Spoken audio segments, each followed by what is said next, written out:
O Senhor esteja convosco. Ele está no meio de nós. Proclamação do Santo Evangelho de Nosso Senhor Jesus Cristo, segundo São João.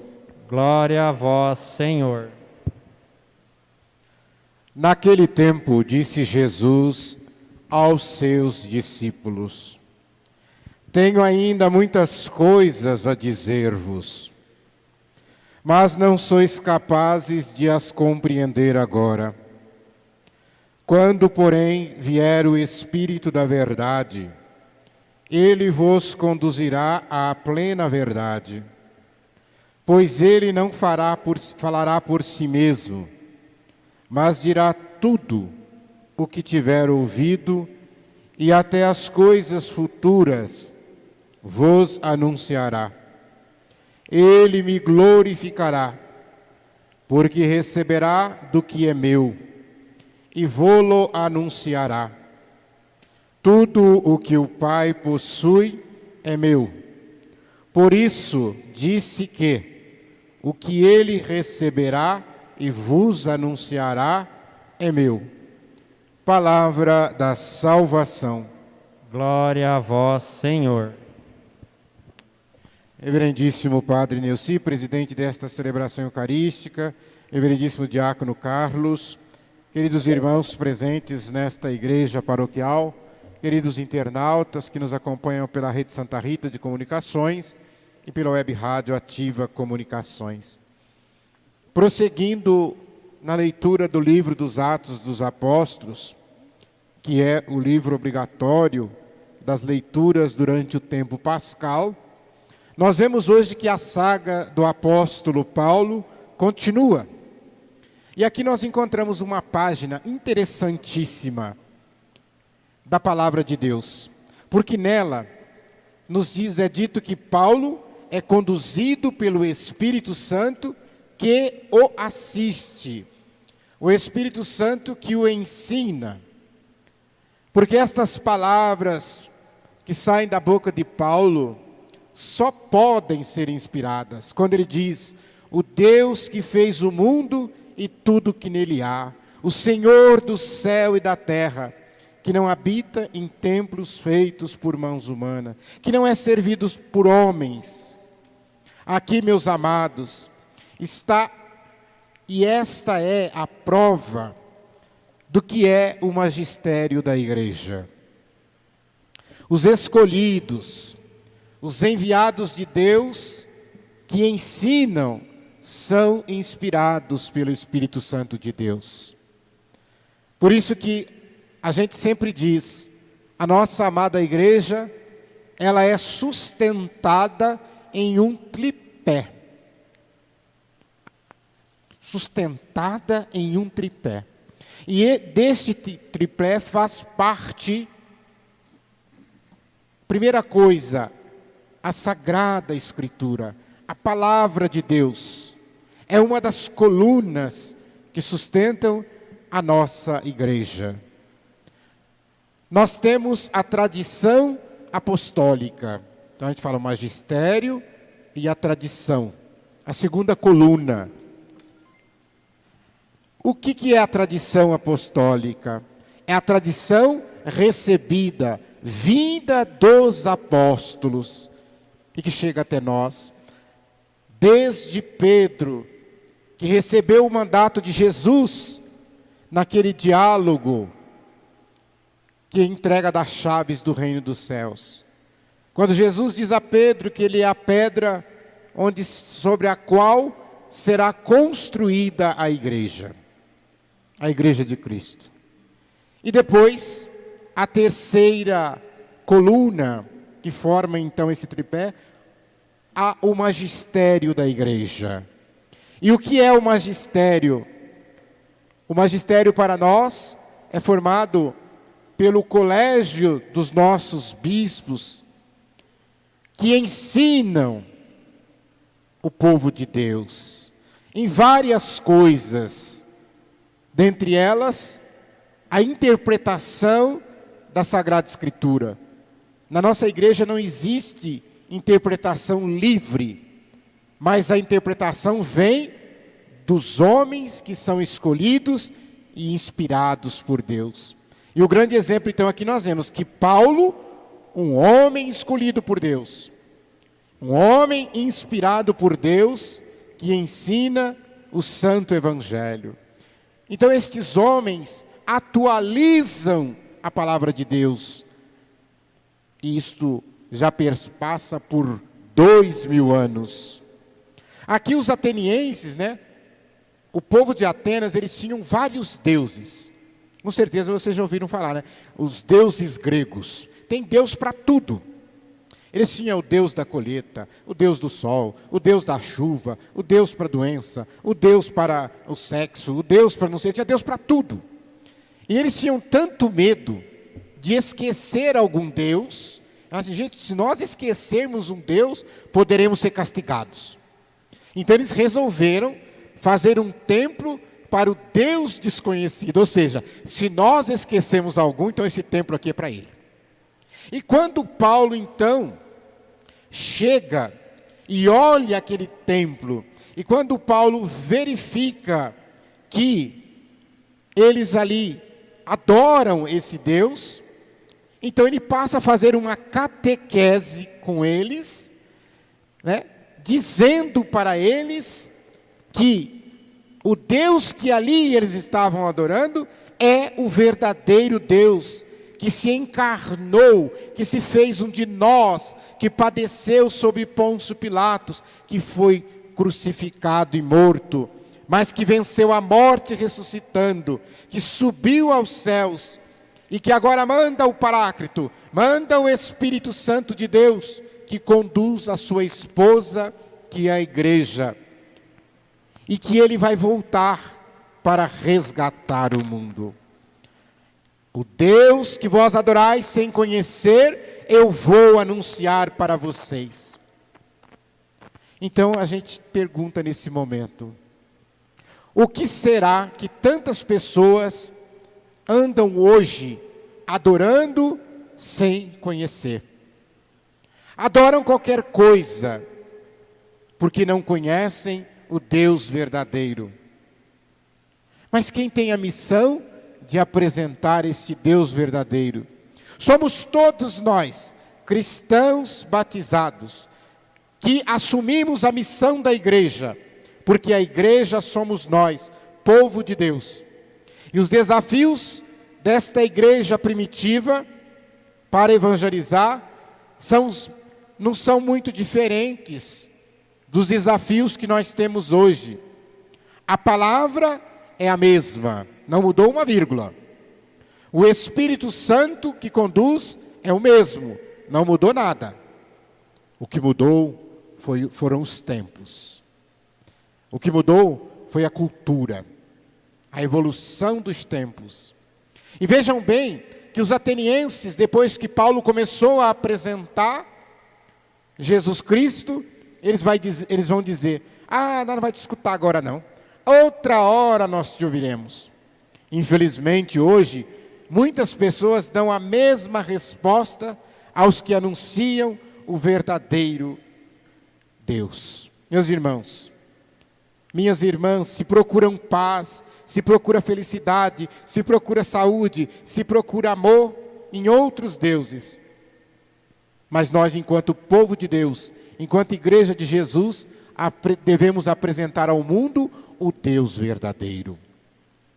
Com certeza, vocês conhecem muitas pessoas que procuram, seja lá onde for,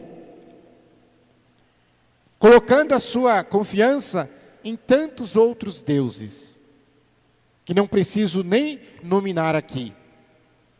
Coloca a sua confiança, a busca da felicidade, a busca da realização no amor, a busca da realização financeira, a busca da realização nos estudos, depositam a sua esperança e as suas forças em tantas coisas, mas se esquecem do Deus verdadeiro.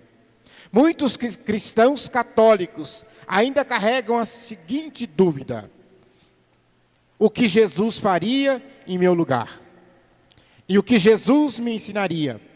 A leitura literal do texto sagrado não vai trazer resposta para nós.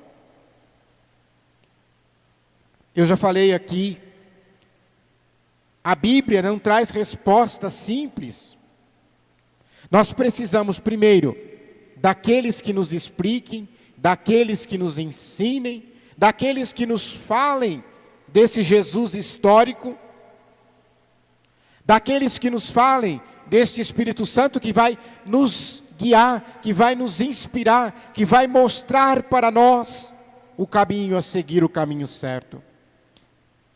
Então, meus irmãos, a missão do Espírito Santo é justamente de conduzir a igreja e de conduzir o povo de Deus. Muita gente às vezes quer resposta. Muitas vezes a gente quer soluções prontas. E a gente diz assim, vamos rezar, vamos orar. E as pessoas, mas eu já estou rezando e Deus não mostra nada. Então se Ele não mostrou nada é porque não é para você fazer nada. Continua orando e continua esperando. Porque aquele que permanece fiel não fica sem resposta. Não fica sem resposta. Porque o tempo de Deus não é o nosso tempo. O ressuscitado continua a falar conosco, Ele continua a agir. E nós devemos ser os instrumentos para essa ação do Espírito Santo de Deus no mundo. E às vezes nós não assumimos como deveríamos assumir esta missão.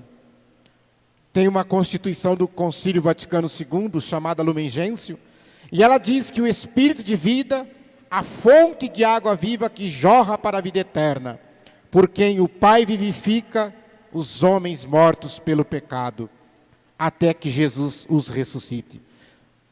Hoje, nós estamos vivendo um tempo muito difícil. Nós estamos vivendo um tempo que nos coloca muitas interrogações, muitos questionamentos diante de nós. E esse evangelho é riquíssimo porque ele nos dá justamente uma resposta nesse sentido. Nós não vamos compreender todas as coisas. Existem mistérios de Deus que nós devemos apenas, pela fé, crer e esperar. Não adianta querer buscar explicações, porque nós não vamos encontrá-las. A nossa inteligência humana não é capaz de alcançar os propósitos de Deus. Quando nós estamos diante de um filho que morreu, que teve a sua vida ceifada na juventude, que deixa uma esposa, por exemplo, grávida, que deixa filhos pequenos, nós começamos a nos questionar. Mas nós não vamos encontrar respostas, nós não vamos entender. Eu sempre digo, existem dias, existem circunstâncias, existem acontecimentos em nossa vida, que naquele dia parece que o chão sumiu. Naquele dia parece que o teto desabou em nossas cabeças, e a gente não vê perspectiva alguma. E eu sempre digo nesta hora, confiem em Deus. Confie em Deus. Os dias vão passando e aconteça o que acontecer, Deus é conosco. Deus permanece fiel. E a pior coisa que existe para todos nós seria justamente quando nos deparamos com a triste realidade da morte. Mas será que nós ainda não paramos para compreender que o Evangelho de Jesus Cristo nos ensina? Ele nos diz claramente no capítulo 14 do Evangelho de São João: eu vou para o Pai, mas eu vou preparar uma morada para cada um de vocês. E este lugar que eu vou preparar para vocês, a gente diz assim, é um lugar personalizado, é um lugar que tem o seu nome gravado. Se você não aceitar Jesus, ninguém vai ocupar esse lugar, vai ficar vazio. Porque esse lugar não é um lugar físico, não é um sofá, não é um banco, não é uma cama. Este lugar é o coração do Pai. E no coração do Pai cabem quantos filhos o Pai tiver. No coração do Pai tem lugar para todos nós. E Jesus prossegue nesse evangelho dizendo: Depois que eu tiver preparado este lugar, eu voltarei e eu vos levarei comigo. Jesus falou isso há mais ou menos 2000 anos, e nós ainda estamos perguntando por que nós morremos. Porque Ele falou que viria nos buscar, para levar, e Ele completa dizendo, vocês podem pegar lá, no capítulo 6 do Evangelho, aliás, no capítulo 14 do Evangelho de São João, a partir do versículo 6, e Ele completa dizendo, e eu vos levarei comigo, para que onde eu estiver, estejais também vós. E esta profecia de Deus, essa profecia falada pela boca de Jesus, nós podemos ver a cada morte que nós presenciamos. Fala aqui, ó, essa profecia, esta passagem do Evangelho se realizou na vida desta pessoa. Porque agora ela foi chamada a estar diante de Deus. Hoje no velório uma pessoa me perguntou, mas vocês falam, todo mundo que vocês vêm aqui rezar, vocês falam que foi para Deus, então ninguém vai para o inferno, então ninguém vai perder a vida. Eu falo, não, peraí, eu não disse isso.